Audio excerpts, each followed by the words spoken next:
We begin tonight with news that has everyone talking. Former First Lady Rosalynn Carter has died. The Carter Center says the 96-year-old passed away earlier today at her home in Plains, Georgia, with her family by her side.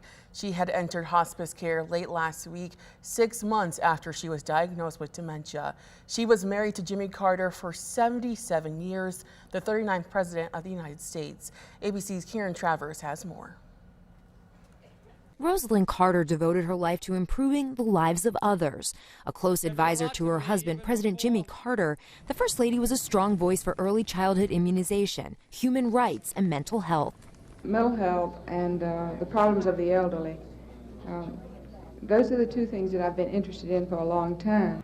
The Carters had been married for over 30 years when they moved to the White House, a journey that began in Plains, Georgia, where both were born. Rosalynn was the oldest of 4 children.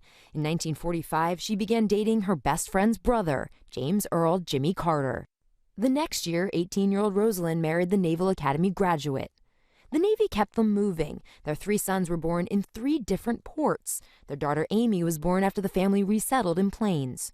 Rosalynn helped run the Carter family peanut business before Jimmy eventually entered politics. He won 2 terms in the Georgia State Senate but lost his first bid for governor. When he decided to run again, his soft-spoken wife took to the campaign trail. He won. Soon, Rosalynn was back. I've campaigned full-time since April of last year. I really believe he's going to be the nominee. Stumping to help her husband become America's 39th president. So help me God.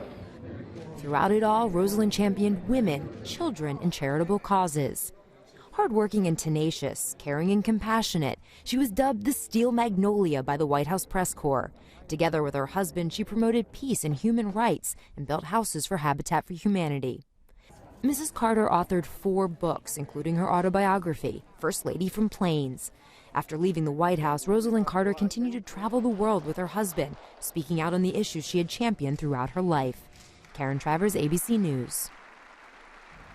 And the Carters are no strangers to Grand Rapids. They have friends who live here and were very close to President Gerald R. Ford and his wife Betty. They last visited the area back in 2014. The former president spoke at Grand Rapids Community College's 100th anniversary celebration in September of that year. And in April of 2014, Rosalynn Carter spoke at a luncheon in celebration of Betty Ford's 96th birthday. During the America's First Ladies, A Journey of Friendship, Ms. Carter shared candid, funny, and stories about their time together and called Ms. Ford one of her dearest friends. She recounted their days fighting for equal rights together, as well as lobbying for money for both mental health and substance abuse.